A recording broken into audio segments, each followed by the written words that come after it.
The broadcast is now starting. All attendees are in listen-only mode. Hi everyone, welcome to another AWP Community of Practice webinar. Today we're happy to have back a returning presenter, Insight-AWP. Today we've got Geoff Ryan with us. We've had other members of Insight in past sessions, but Insight always brings relevant and timely topics that generate a lot of thoughtful Q&A, and we're looking forward to more of that today. So without further ado, I'm going to pass the facilitation duties over to Lloyd Rankin of Group ASI. He'll introduce the session, talk a little bit about the community of practice and some upcoming AWP events that you may be interested in, and we'll get going. So Lloyd. Oh, thanks, Steve. Appreciate it. And I know everybody's looking forward to hearing from Geoff, so I'll keep my comments short. The community of practice right now is inching ever closer to 1,500 members, and the South American chapter now has 762 members. So we're seeing some pretty darn good growth. But I would recommend that if you see the sessions that we're having of value and you're a member yourself, that you go into the community of practice and you'll see a section called Invite Connections. You can then select whichever individuals that you feel would benefit from being part of the community of practice and send them an invitation to join. I personally have found that that's a great way to grow the community, and it's a great way to share value that people will get from attending the group and being able to ask questions. Steve, next slide, please. So our community of South American community of practice is up and running. They've already had a couple of webinars. The interesting thing is, in the South American chapter, they're doing presentations in Portuguese, in Spanish, and in English. So they've grown quite well in the last month. And on Monday, we're having a discussion with a group from Russia about setting up a Russian chapter.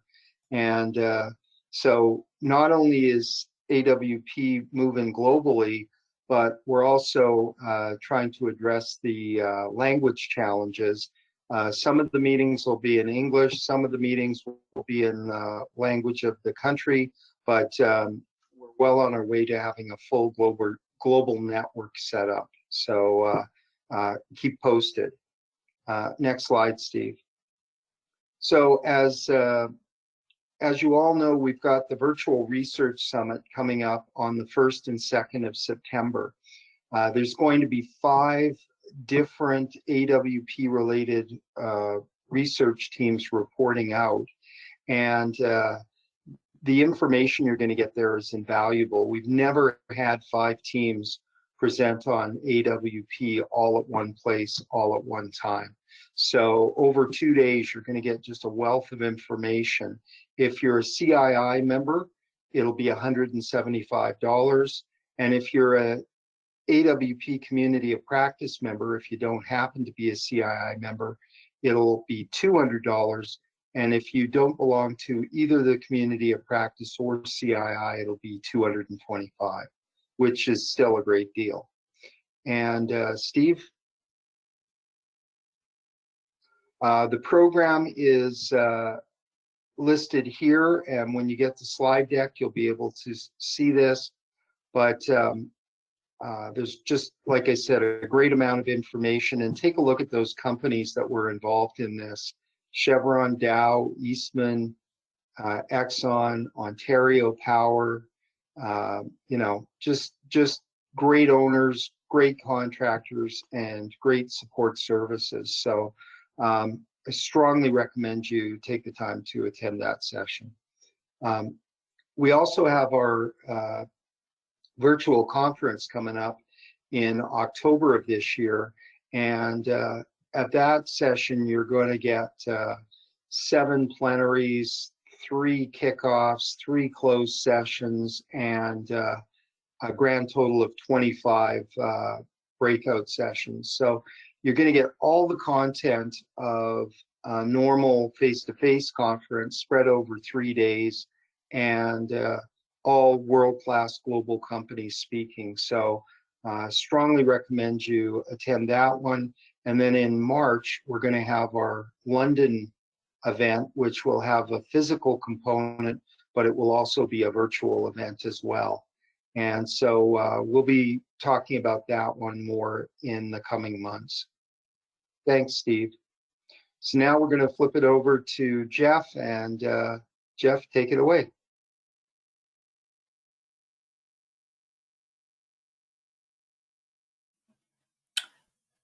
Just a reminder. Okay. Sorry, go ahead, Steve. No, I just wanted to make sure you had your microphone unmuted. You're good to go. Yeah, no problems. Hey, something that we're all getting better and better at, this online meeting. Yes. Remember to unmute yourself. Hey, so thank you very much, Lloyd. Thanks, Stephen. I appreciate you guys putting on these webinars, and I also appreciate that it's like herding kittens. So you guys do a good job of that. Thank you very much. Hey, so good morning to everybody that's on the call. We have a presentation for you today that is a bit of a primer for the conference. I wanted to talk about some stuff that we might not normally talk about, and use it as a sort of an introduction to the school of thought about, what is AWP. So anyway, hey, let me talk a little bit about myself first before we get too far into this. You guys might have seen this slide before. It's me, Texas-based Canadian from Australia, project manager, was a pipe fitter, have been doing this with Lloyd for coming up to 20 years now, and across the industry. I have published a couple of books one on WorkFace Planning and one on AWP. Interesting note there is that we have translated the original book into Chinese, and we have translation of Russian probably coming out here in the next couple of months, and we're working on a translation into Spanish and Korean. So we're going to talk a little bit later in the presentation about the far-reaching tentacles of AWP, and of course we're moving into those book translations because we're asked to. So I give you an idea of where AWP is. My job today is to be a bit of a thought leader, and what I wanted to do is to sort of poke that bear a little bit, and to put out some ideas out there. Basically just sort of get you guys thinking about, what's our role in the world, and what are we doing with AWP? Because the people on this call, we are the tip of the sword. We are the people that are making the change, and we are AWP going forward. So that doesn't come lightly, and that comes with a lot of responsibility. So that's sort of what we're doing today. I want you to be thinking about your role in that orchestra. Okay, so let's talk a little bit about, first of all, about the presentation. So I know that Lloyd and I have been making presentations on WorkFace Planning, or AWP, for about 15 years now. And when we first started, we just spent a lot of time just describing what is a work package, why does a foreman need a work package, what are constraints, basically just the building blocks of WorkFace Planning. More recently, our presentations have been on very detailed data requirements for information management that supports AWP, the bigger picture, or the picture that we're looking at right now. It's not just about construction, it's about engineering and procurement and how they tie into each other and how they support construction. So today's presentation is a sort of a step out of that. We're not talking about the gears of AWP anymore. I want to talk about just the process of it being applied or not being applied. So for those of you that are on the call that are still trying to get your head around what AWP is, you're probably not going to learn a lot about what AWP is today, but we're just going to talk about how it should be applied. I would recommend that if you're in that space, go to YouTube. There's some great tutorials on YouTube that will build that foundation of what AWP is. So,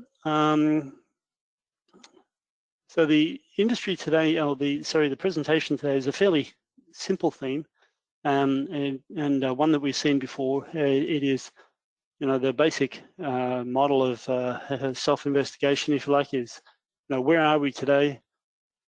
Where do we want to be, and how do we get there? And of course, the added twist to that is why aren't we there already, or why aren't we moving fast enough, or why aren't we changing? And that's the real question that I want to explore today. Is we've got this AWP model. We've got a tiny percentage of the world using it. How come everybody's not using it? So if you look at the history of the world and you look at the way that most of the rest of the industries in the world work, they have innovation as a foundational requirement in their own industries. If you look at farming and manufacturing, medicine, transport, aeronautics, over the last 100 years, they didn't have a choice. If they wanted to stay in business, they had to innovate, because those industries are very competitive. And if you're not on the leading edge of process and development, then of course you don't survive. Now, I think that one of the issues that we have in our industry of construction, is that we're not driven by the same drivers that competitive nature of, say, manufacturing or medicine or transportation. That if we look back at the history of construction and we look at the changes that we made in construction, they were basically driven by changes in regulations or rules. And the construction contractors, or the EPC contractors, would step up to that requirement. But essentially the model is not to innovate and push the boundaries of what we can do. It was satisfy the rules, create a stable environment, have a repetitive model that gives you the same results, or standard results. And of course that's sort of been, that's sort of been our model for the last couple of 100 years. So to be successful as an EPC, you have a steady output. You're not leading edge and trying all sorts of new things all the time. You are steady and reliable. So the issue, of course, is that that steady and reliable has given us a model that is the model that we have today. Now, when we talk about those changes in rules, when we talk about how regulations have changed the industry, they are normally brought about by some catastrophic event, or some new regulation, or something that seriously goes wrong, and or sometimes, of course, innovation. When we look at using the 3D model for engineering rather than using pencil and paper, well, that was an innovation that sort of drove that change in the industry. So anyway, the key is that when we look at the changes in the way that we operate in this industry, the changes were primarily driven by the clients. The clients were the ones that made the rules, and they were the ones that said, hey, I want more of this, less of this, or here's the regulations or rules that you have to step up to. So that's an important theme, because we're going to come back to that a couple of times in the presentation.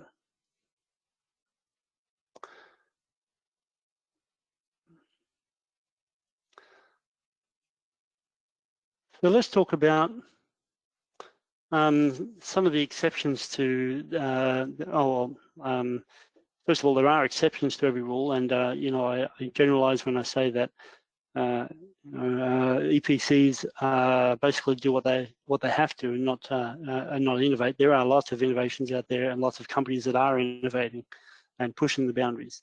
but I'm talking generally about the industry. And I know that that there are companies out there that are trying to push this.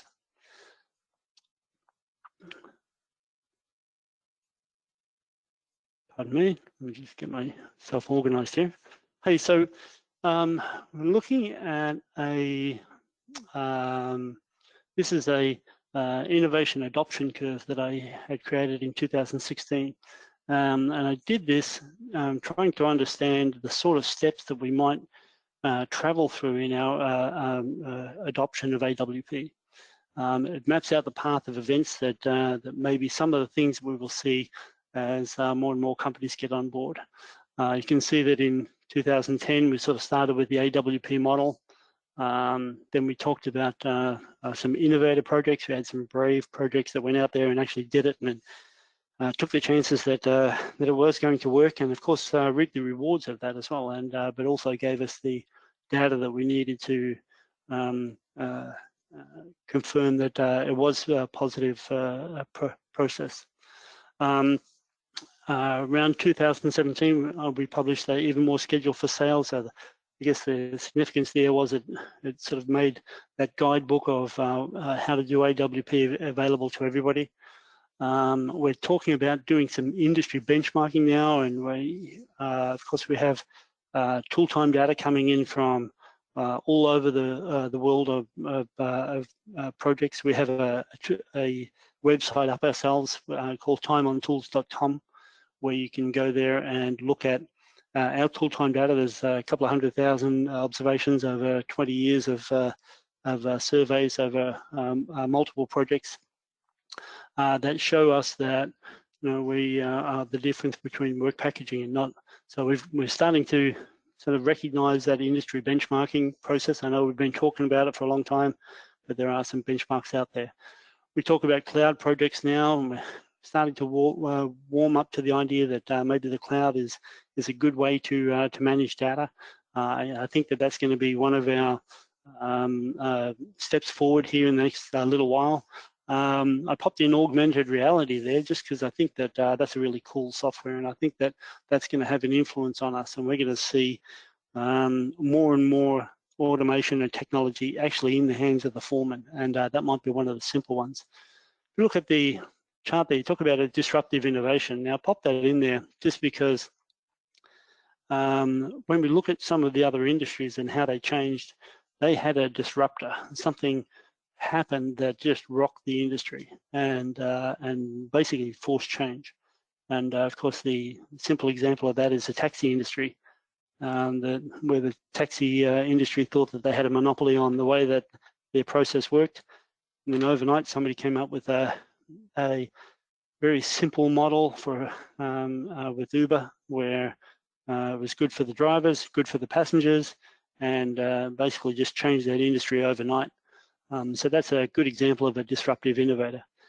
So something like that, I think, is poised for our industry. Not sure what it is, but it'll probably be a mixture of technology and results.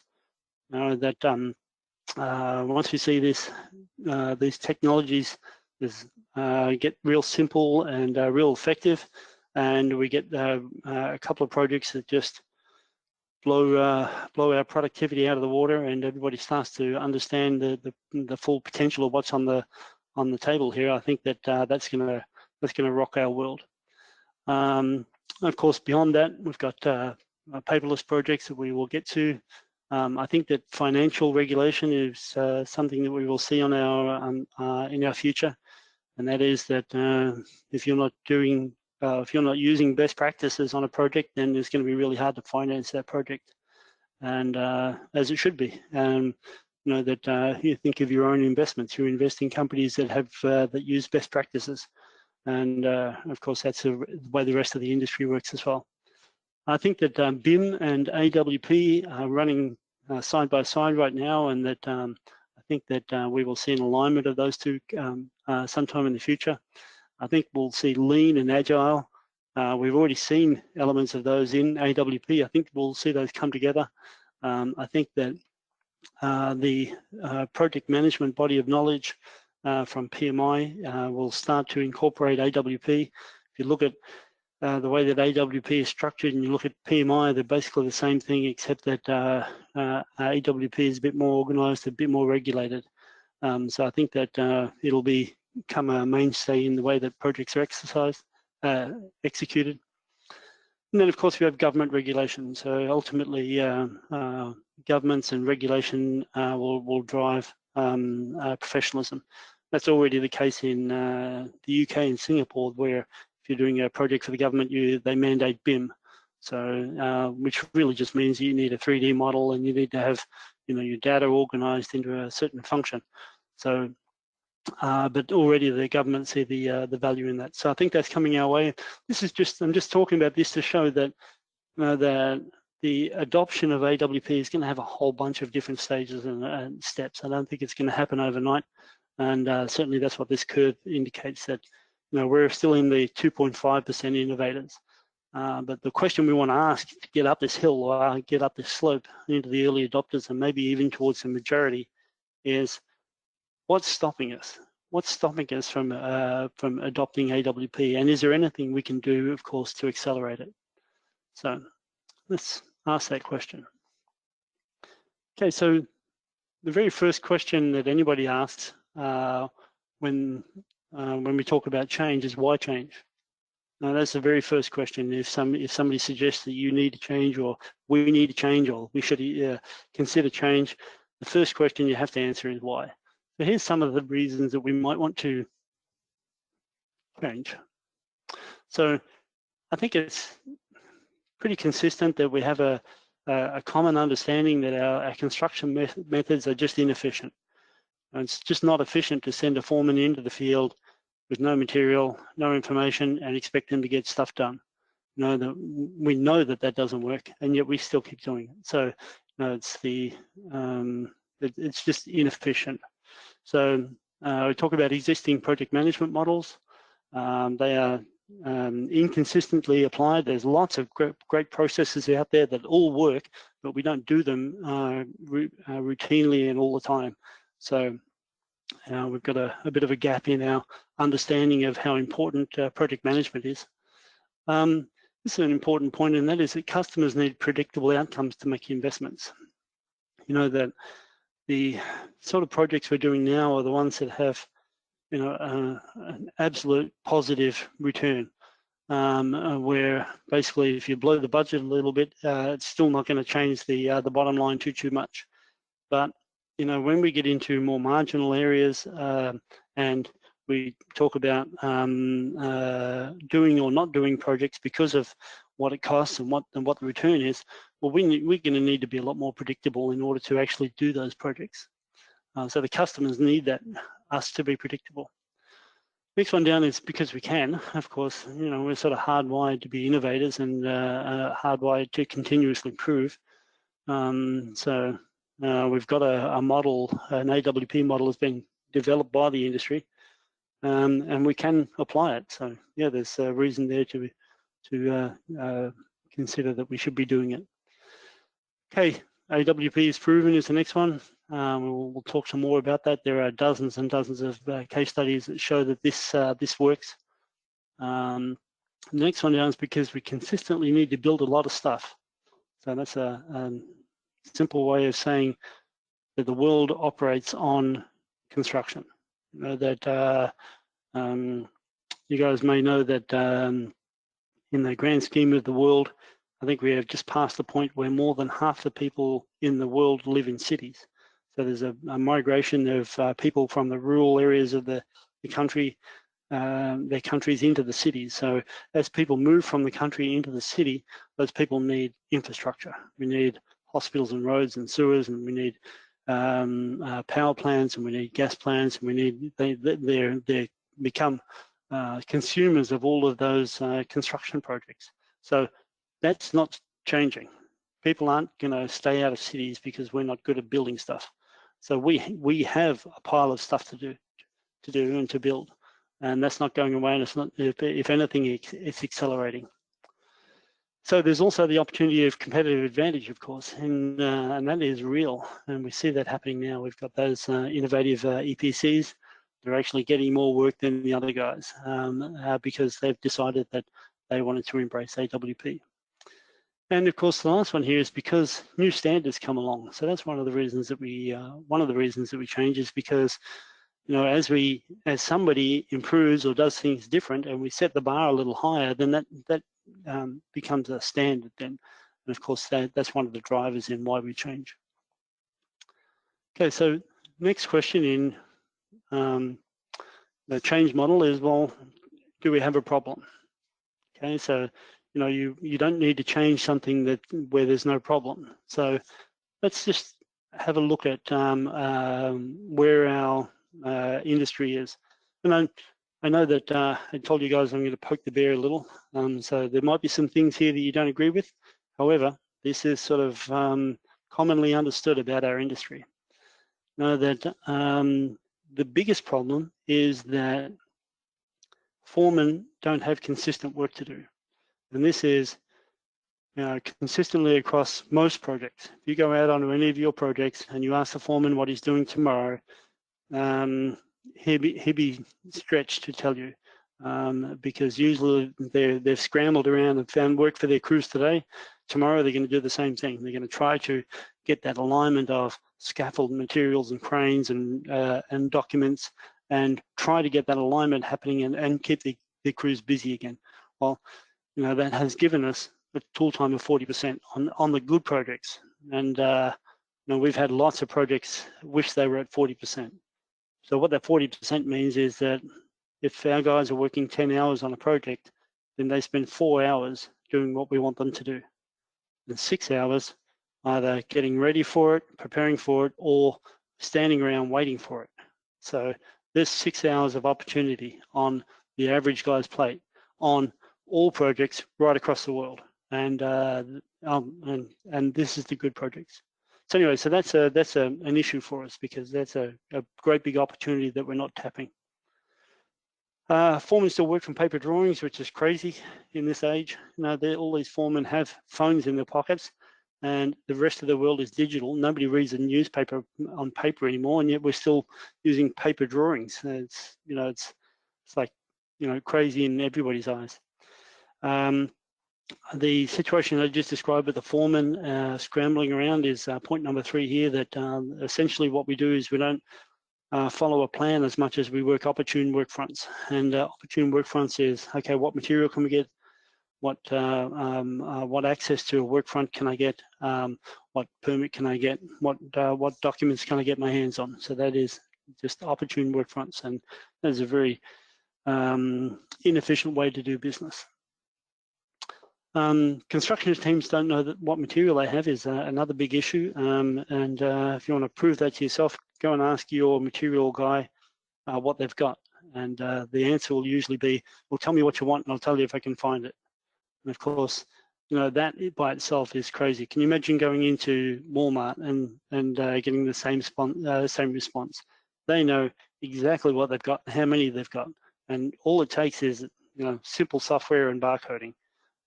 So the fact that we don't do that on all of our projects is a certain opportunity.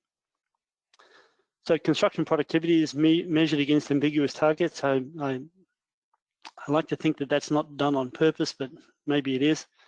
You know, that we don't have standard. You know, we've got a whole pile of people on this call. If I asked you to tell me how many man hours does it take to put in a foot of 6-inch standard wall pipe, we'd probably have 30 different answers, because there's no standard. There's no standard in the industry. Well, every other industry has a standard. Every other industry has standards that everybody competes against. So us not having a standard and not being public about it is a real problem for us, because I mean, basically it's up to each project to decide whether they're being effective or not. So engineering is optimized without the consideration for construction is a construction or constructability is a big issue. I'm going to talk about this in number 15 as well, but you know that essentially we operate in silos, and there was a logic when we started doing mega projects that if we minimize the cost of engineering, we minimize the cost of procurement, and we minimize the cost of construction, then we get a low cost project. And the reality is, if you minimize engineering, you minimize procurement, then you exacerbate construction. And construction is the biggest cost of the project. So, we need to think holistically about the project, not about minimizing each silo. Material is another good example. Number 7 here is that, we think that the cost of material is more important than delivery dates. We're saving nickels on material, and we're blowing millions of dollars because it shows up late. We need to get smarter about that. Schedules don't match work fronts is a simple one. Any of you guys that work with schedules know that, to go out in the field and actually look at an activity, find it in the schedule and make a one-to-one match is near impossible. But that's what it's supposed to do. The schedule is supposed to tell us what work we're doing. So it's most projects is like just off track. So we need to rethink the way that we do schedules. We need to make them simple. The 3D model is still not always considered as a construction tool, and we need to think of it, that's actually its purpose. We use it for engineering and sometimes for procurement, but its real purpose is to help guys build this plant. And if we thought about that as the deliverable to construction, then we would be making big difference, vast changes in our 3D model management and delivery. What we populate in there, how simple we make it, how useful it is for construction. So we certainly need there's an opportunity.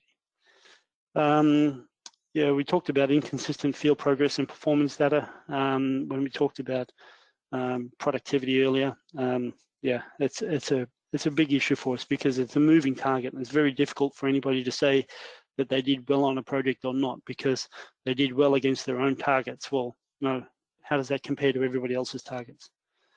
We have inexperienced project management teams, and we just talk about project management for a moment, and that is project management is not the leads in EP and C. Project management is that organization that oversees EP and C, and understanding that there are actually 4 elements in a project. There is project management, and then there is EP and C, and we need somebody who cares about the whole project.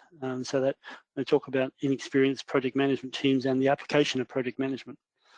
We have contracts that drive the wrong behavior because our contract administrators have been told that it's all about low cost.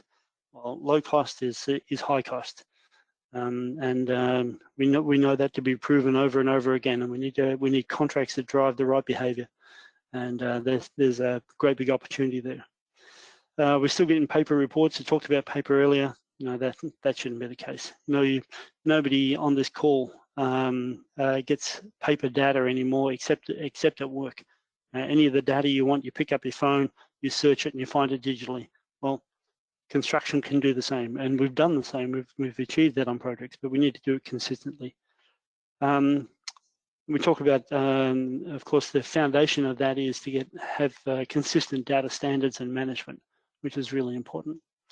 And then the last point I've already touched on a couple of times. We talk about EP and C not being siloed, or there being a project management organisation that oversees the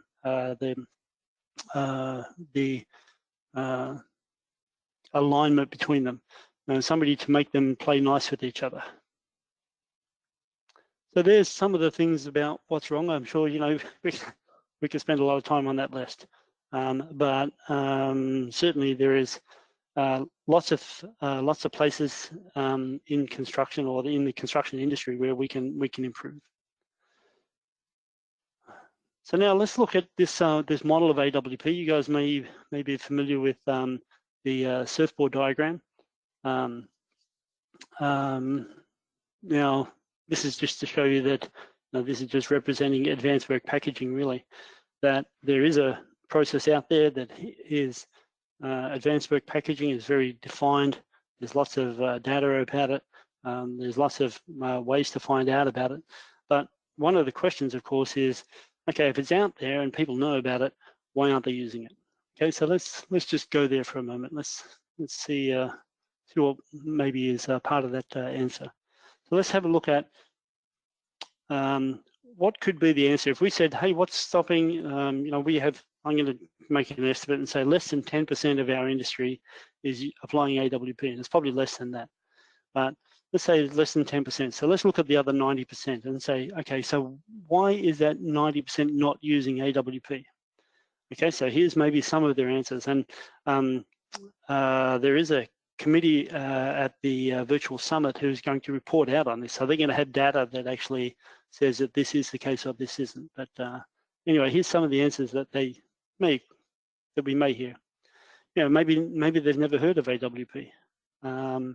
Maybe we're not doing a good job of advertising it. The next issue could be, you know, what's the problem? Or there is no problem. You know, the way that we're doing construction now is acceptable, and people aren't searching for a better way to do it. It could be that when you look at AWP, it looks difficult, and you know, the reality is it's a very simple idea, but it's very difficult to apply. Maybe they don't believe that it works. You know, we've got reams and reams of data that shows from a whole pile of different sources that shows that it does, but maybe it doesn't. You know, maybe that's part of the reason that people aren't doing this. And of course, the last one is, you know, the second mouse gets the cheese. So maybe it's that attitude of, let's sit back and just see what happens. Maybe apply this after somebody's proven that it's really good, which of course has been happening for 10 years. Okay, so now let me just debunk all of those. So, never heard of AWP? Well, like I just told you, we are doing, as far as I can make out, we're seeing applications of AWP on 6 of the world's continents. And that's only because I don't know anybody working in the polls. What problem? Well, of course, the only way you could ever imagine that we don't have a problem is if you don't measure it. If you have any system of measurement on your projects, you will know that there is a problem and there is opportunity. AWP looks difficult. Well, there is lots of support out there. You know, like I said, you can go to YouTube. There's guidebooks on it. You can get procedures. There are piles of service providers that can help you get through this. Or you can just take a run at it. I mean, it's simple enough, you know, that there is lots of data to help you do this. I don't believe that it works. Well, you know, dozens and dozens of case studies from COAA, CAI, and all of the other players in the industry all point towards it does work. And maybe one little element of proof there is, you know, as much struggle goes on with the application of AWP, I don't know anybody that gave up on it. I don't know anybody that said, we're not doing that again, and moved on. So even when it doesn't work, there's enough in there that people, or the owners, see that this is beneficial and we are going to get the hang of it.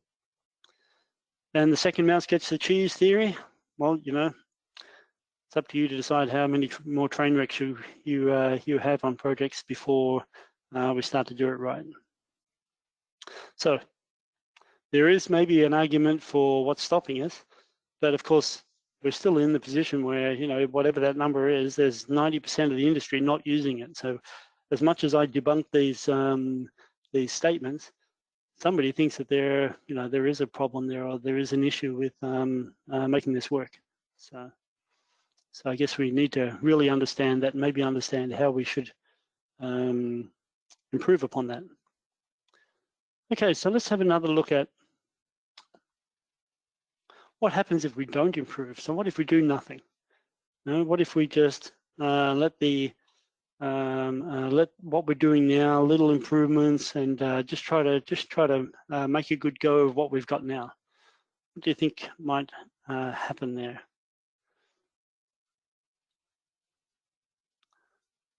So here's my short list of what I think will happen if we do nothing. So first of all, and we already see evidence of this, things don't get built. You know, if we can't predictably make projects work, then anything that is marginal doesn't get built. You just can't take the risk. You can't take the risk that the project is going to come in 50% over budget, 50% late, 50% over budget. And that's, you guys all know on this call that happens all the time. It doesn't happen every time, but that is certainly a possibility when you set out on a project. So if your gains are marginal from building this project, you can't take that risk. So that's a real problem for us, because that means there's a whole pile of stuff we could be doing that we're not doing because we're unpredictable. Now, if we don't do anything, of course, we can talk about disruptive innovation, and we can act or be acted upon. But there's no other choice there. We can act or be acted upon. We can either do this and make changes ourselves, or somebody else will make changes for us. And that might be a disruptive innovator, might be regulation from the owners or from government. Something will happen to make us change. So, and of course, the third one here is the way that the rest of the world's industries have worked over the last 100 years, and that is, if you do nothing, then the industry moves, and it will move to low-cost labour markets. Interestingly, that we'll talk some more about this. My own numbers tell me that when we get good at AWP, that a high-cost labour market is competitive with a low-cost labour market because of productivity, because productivity is so much higher in when we do things right. So anyway, we'll talk a little bit more about that. Hey, so anyway, to finish out this slide, I just want you to think about what happens if we don't improve, because we really are getting to a crunch point where your livelihood really does depend on the sort of actions we take now. So let's talk about taking actions. So you guys may have seen this model before, probably head, heart, and hands. Fairly straightforward change management model. That the way that ideas lead to action is, first of all, of course, somewhere in your brain, you start thinking about problems and solutions, and you know, maybe somebody feeds some information in there, and you start to put the pieces of the puzzle together, and it's sort of, hey, no, we should do this because it's an opportunity, and here's how we should do it. And it sort of makes sense to you.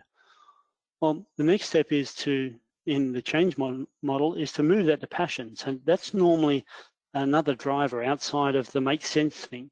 You know, maybe it is, well, if we don't do this, you know, I'm going to have to live in Africa, right? Because that's where the industry is going. Or maybe it is, my company's going to sink if we don't start to do better at this. Or, you know, maybe I can't attract young people because we're so old-fashioned in our organization. Something drives you to that passion for change.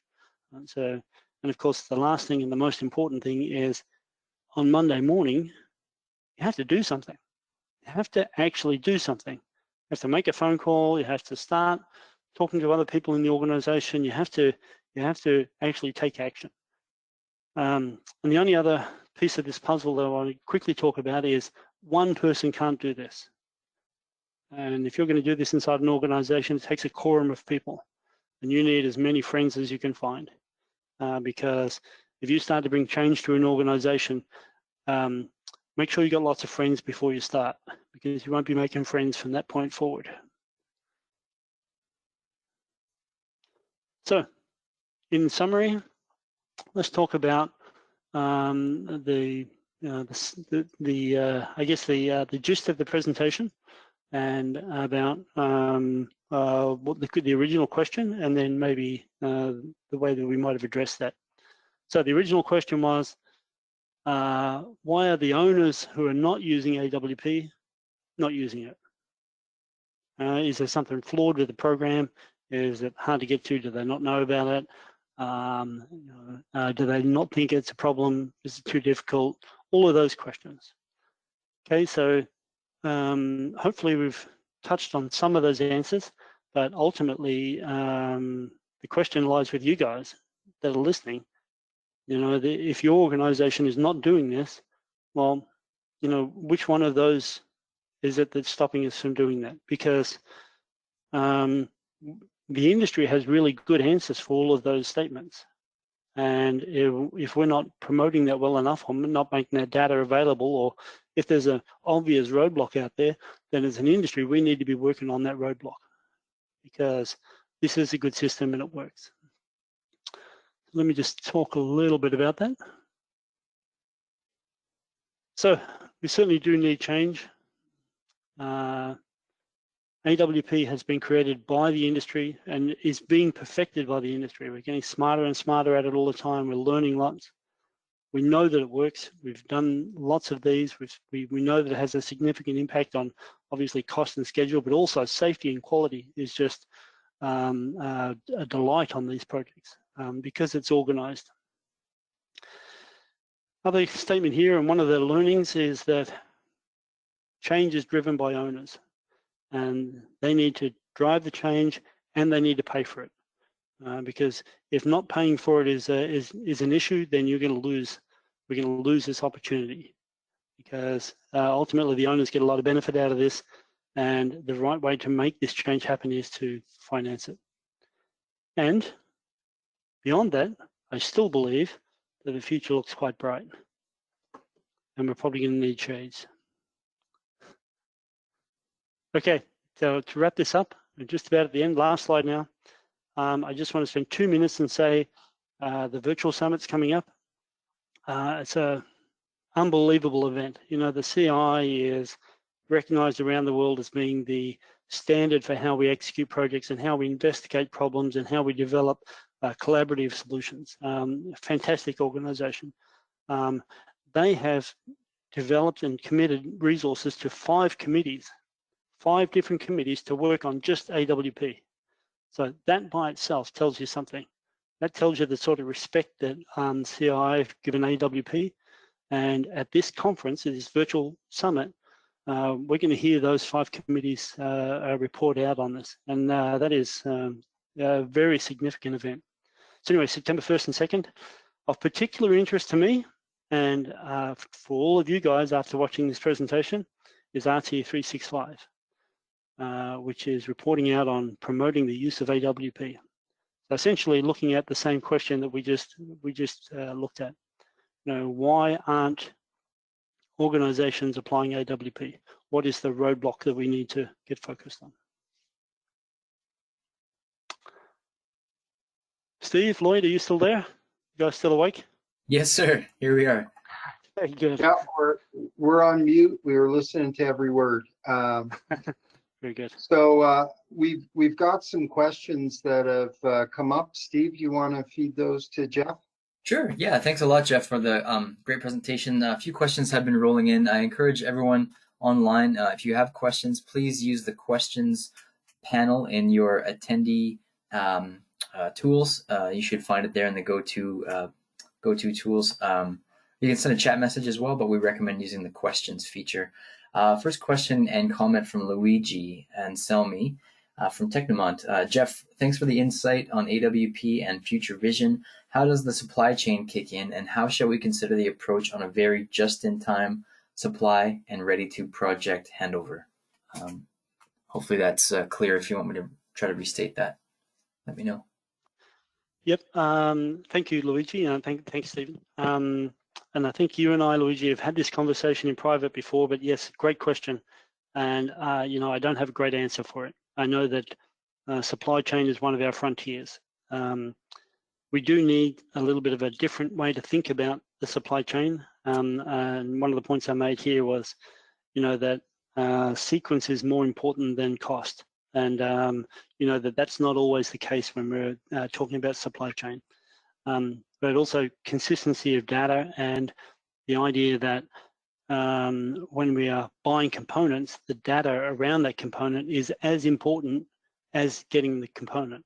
So it's no good to have a yard full of stuff if you don't know what you got. So there's some obvious, simple things we can do to improve our supply chain. What does the overall picture look like? I don't know. I know that we need to get focused on how do we deliver things in packages so that it supports construction work packages, which is sort of what you're talking about with just in time, I think is, well, just in time, you know, so that we get the right stuff in the right sequence. Sorry, I haven't got a good answer for you, but I think it is an area of development. I'd just like to mention too, supply chain is definitely a hot topic at this summit. Lloyd, do you want to maybe make a comment about that before we move to the next question? Yeah, there's going to be 2 presentations that talk about supply chain. There's going to be one on integrating the supply chain into your AWP program. And then the second one is going to be on using digital threads to give more visibility to your supply chain, so you can tell where you are in constraint satisfaction. So both day 1 and day 2, there'll be supply chain based presentations. Absolutely, yeah. So next question from Bill Chatterton. Do you believe applying the Bruce Tuckman's forming, storming, norming, and performing model a strategy for making AWP approach more effective? Yes, absolutely, Bill. And you know that you know that model works. Yeah, the key there is to not get disappointed when you're stuck in storming too long. But yes, that is a very simple way to think about the project or the project organization changing, that it needs to go through stages of development. This is not a switch that you hit and everything and the sun shines. It is difficult, and it needs coaching, and it needs support. And I would say actually maybe as connected to that, I think that one of our other frontiers is change management. So not so much that we know what to do or who does it, but that we have that enrolled in a change management model, which is essentially what Bill's talking about there, I think. So yes, thank you. Awesome. I'm just noticing the questions coming in are from repeat attendees of the webinar series. Thanks everyone for coming back. I'm glad you're enjoying it. Ganesan asks, what is the extent of detailed engineering done during FEL3 to freeze the path of construction? Detailed, so I don't know if we ever freeze the path of construction. What we have taken to doing is, I know initially we had thought that the path of construction was a one-off event. We normally do that at the start of feed. And now we've taken to sort of doing it at the start of feed and then doing it again at the end of feed, because there's been so many changes. Yeah, the extent of engineering, well, the extent of the path of construction is basically just to identify CWPs and equipment. And that's enough for the path of construction. Now, obviously, that's at the start of detailed design. But if things change, then and new constraints come up, then you can't just ignore them either, because we want the path of construction to be the schedule, to be real. So yeah, I think you can take a couple of runs at it in the early stages of the project during feed, but be flexible enough to know that we may have to change it again. Perfect, thanks, Geoff. So Kurt Curry has a two-parter, starting with a lead-in comment and then the question. So he says, general contractors claim the implementation does not align with their internal systems. Pre-planning for a project and incorporating AWP needs to engage the true GC capabilities with their systems. Is there a process available to align GC's programs with the IWP progress reporting? I think GCs have basically there was a big gap in their what was out there that they could use to fill that gap, and that gap was their processes.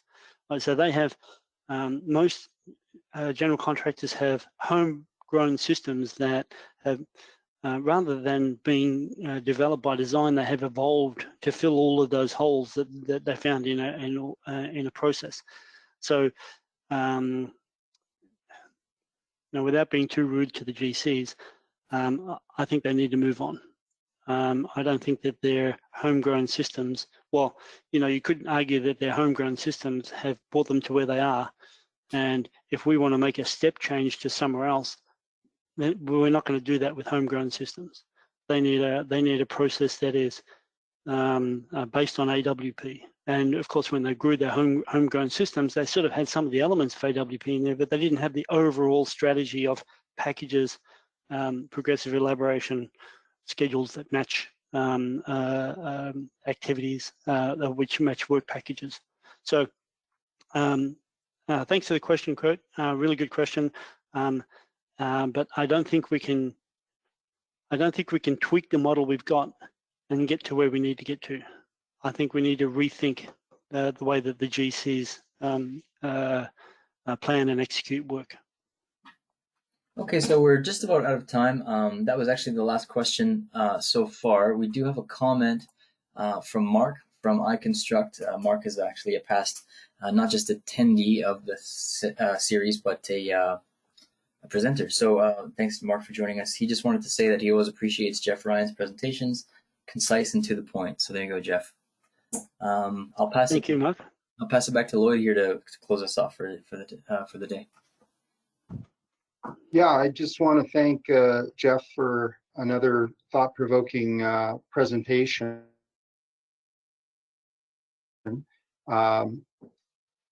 If you have any further questions for Geoff, either send them directly to Geoff or send them to us, and we'll make sure he gets them. But Geoff's one of the true thought leaders in the industry, and we always feel fortunate when he takes the time to present. So thanks everyone for attending. We've got another session next week, actually on the team that's doing promotions, the research teams. 2 of their members will be speaking next week. So if you've got an opportunity, I strongly recommend you attend that session. Otherwise, thanks very much. And as always, this will be recorded and you'll be sent information following this session. So thanks again, and we'll talk to you all in the future. Thanks a lot. And any closing comments from Geoff? No, just a big thank you for you guys, and thanks for everybody who took the time out to join us today. We are the tip of the sword. Absolutely. Okay, great. Well, I'm going to go ahead and close the session. Thanks again, everybody. Watch for your replay in your inbox, and please do check out the the Research Virtual Summit site. Have a great day. Stay safe, and we'll talk to you again soon. Bye now. Thanks, Steve.